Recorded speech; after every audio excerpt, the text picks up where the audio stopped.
everyone, welcome back to our channel. In today's video, I'm going to show you how to create a progress bar in Notion. So here, as you can see in this table, our progress bar over in this column is working out the percentage of a sales goal that's been completed. So in this column, we have the sales goal. In this one, we have the current sales that have been made, and of course, then we have our progress bar, which works out the percentage of the goals that's been completed. So now I am just going to quickly show you how you can do this. So for this purpose, here you have this plus button, click on it.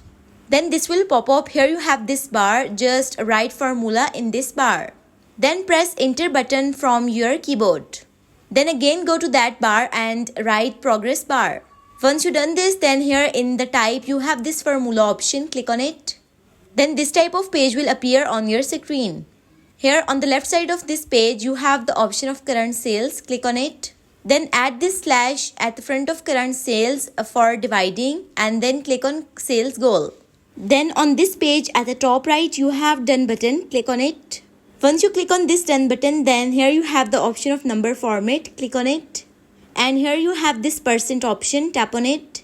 Then it's your choice that you can show your percentage as a number, as a bar, or as a ring.